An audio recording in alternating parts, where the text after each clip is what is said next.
मैं पहले भी कह चुका हूं कि बहुत समय पहले मैंने बच्चों को लेने के ऑर्डर में करवा चुका हूं। लेकिन उन बच्चे के ऑर्डर को लेने के बाद मैं उनको एग्जीक्यूट तब करूंगा, तब वो अमल में लाए जाएंगे कि वो बच्चे किस बाप को मिले, तब उसका बाप भारत में आएगा। ये मैं बार बार कह चुका हूं। वो जो ऑर्डर्स हैं वो उत्तर प्रदेश सरकार को जा चुके हैं, उत्तर प्रदेश के बड़े अधिकारियों को जा चुके हैं, भेजे जा चुके हैं। और इंफॉर्मेशन के लिए वो एग्जीक्यूट होंगे जब वो आ जाएगा। उसमें टाइम, डेट, समय, ईयर सब कुछ लिखा हुआ है। इससे ज्यादा मैं क्या कह सकता हूं। जब वो चीज सामने आएगी तो सारी दुनिया देखेगी बहन जी। मैं बहुत पहले करा चुका।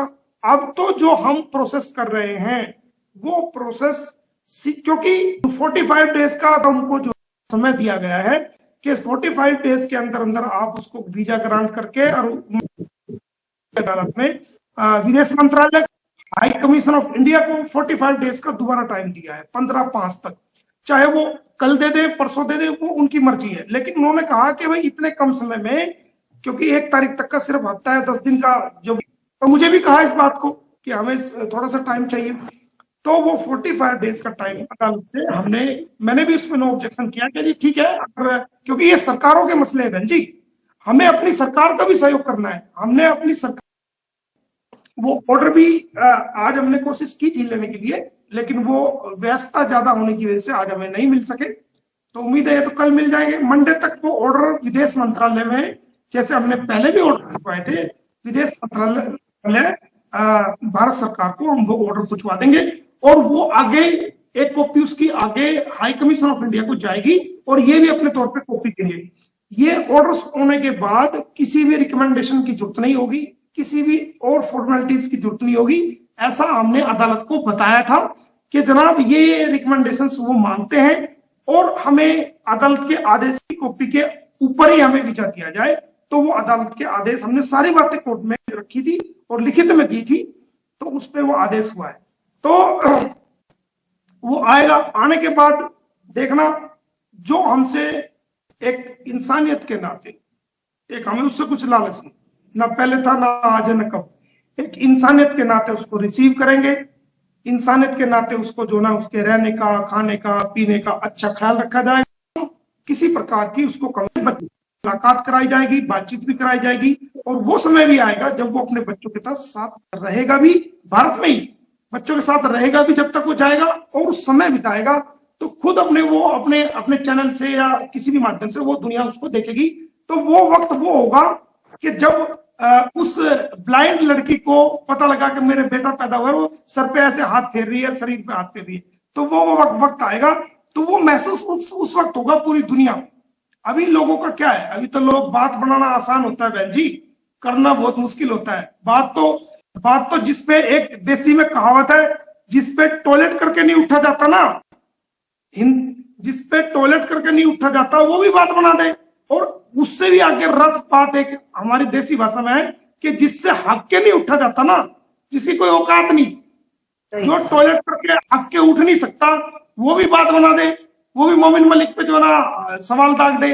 अरे पहले अपनी औकात देखो, अपने आप को देखो कि तुम कितने पानी में हो, तुम्हारा क्या व्योत है, तुम्हारी कैपेसिटी क्या है, तुम्हारी फाइनेंशियल पोजीशन क्या है, तुम किस हालात में हो, और तुम्हारा मकाम क्या है, और तुम किस आदमी पे जो ना कैसे उठा रहे हो। मैं ये इगोइज्म की बात नहीं कर रहा, लेकिन ये मिसाल को फिट कर रहा हूं कि जिसपे टॉयलेट करके नहीं उठा जाता वो भी बात बना रहा है। मतलब कोई लेना नहीं, कोई देना नहीं। एक वकील की जो जिम्मेदारी होती है ना, एक वकील जब कोई केस लेता है, उसकी जिम्मेदारी, जो व्यक्ति उसको केस देता है, चाहे वो क्लाइंट है या कोई बीच का माध्यम है, उसके प्रति जिम्मेदारी होती है। मुझे ये केस जो मिला वो अंसार बर्नी ट्रस्ट ने दिया, तो मेरी पूरी जिम्मेदारी है कि मैं ईमानदारी के साथ, क्योंकि अंसार बर्नी ट्रस्ट हमारे भारतीय कैदियों के लिए पाकिस्तान के, सही बिल्कुल सही बात है, हमारी जिम्मेदारी। जो हमारे गुजरात के और जो हमारे दीव के, दमन के जितना समुद्री एरिया है, तो कराची के के साथ जो अटैच है समुद्री एरिया, हमारे भारत का एरिया, उसमें महाराष्ट्र हो गया, दीव और दमन हो गया, गुजरात हो गया, मुंबई का एरिया हो गया। तो जो हमारे भारतीय मछुआरे होते हैं वो ज्यादातर हिंदू जाति के ही होते हैं। तो वो मछली पकड़ने के लिए समुद्र में जाते हैं और वहां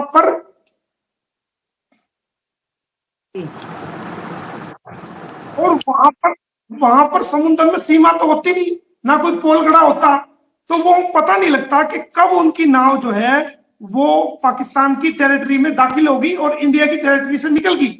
तो जो पाकिस्तान की आर्मी है उनको थोड़ा कम करिए, जो पाकिस्तान की जो आर्मी है उनको अरेस्ट कर लेती है, उनकी नाव को जब्त कर लेती है और उनको पकड़ के कराची ले जाया जाता है और वहां लांडी जेल में और सेंट्रल जेल में उनको बंद कर दिया जाता है। और ऐसे ही पाकिस्तान के मछुआरे वो उनको भी भारतीय नेवी पकड़ के अगर वो बॉर्डर क्रॉस कर लेते हैं तो वो भारत की जेलों में वो लोग बंद है। तो जब मैं पाकिस्तान गया, मुझे पता चला कि बहुत सारे भारतीय लोग यहाँ बंद है, तो फिर मैंने वहां की जेल का इंस्ट्रक्शन किया, सेंट्रल जेल का, वहां की गवर्नमेंट से परमिशन ली कि मैं वकील हूं, दोनों देशों के लिए काम करता हूं, इंसानियत के लिए, जो विक्टिम लोग हैं उन लोगों के लिए, तो मुझे लिहाजा परमिशन दी जाए। वहां की सरकार को मैंने तमाम प्रूफ दिखाए, अखबार दिखाए, जो कोर्ट के ऑर्डर्स थे जिन जिन लोगों को मैंने काम किया वो सारे मैंने अटैच किए। तो सरकार ने विचार किया, विचार करने के बाद मुझे कहा कि ठीक है, हम आपको आपके कार्यों को देखते हुए जो आप वहां काम करते हैं भारत में, पाकिस्तान के लोगों को भी आपने छुड़वाया है और दुनिया के दूसरे लांडी जेल में हमारे भारतीय कैदियों से मिला। करीब 425 और 420 के करीब वहां भारतीय कैदी बंद थे, सारे नौजवान बेटे, सारे नौजवान शख्स, जो ज्यादातर उसमें 10-15 मुस्लिम थे, बाकी सारे हिंदू थे। तो मैं उन लोगों के लिए उनसे मिला, मैंने वहां के सुप्रीडेंट से कहा कि जी मैं इनको मिठाई खिलाना चाहता हूं, इनको कुछ मैं खिलाना चाहता हूं, क्या आप मुझे परमिशन करेंगे? तो उन्होंने कहा कि आप खाने पीने का कोई भी सामान दे सकते हैं टेस्ट कराने के बाद।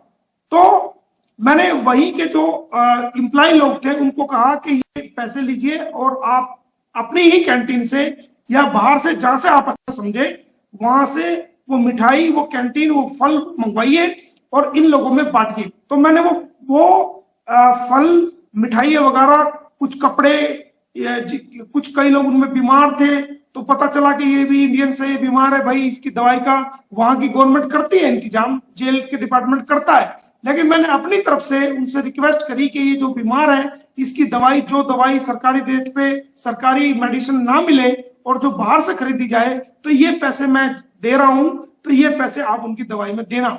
तो बहन जी, मैंने देखा उन नौजवानों को, मैंने उनसे मिला, जेल में मुलाकात कराई सुप्रीडेंट ने, क्योंकि परमिशन थी, होम मिनिस्ट्री की, वहां के होम सेक्रेटरी की परमिशन थी।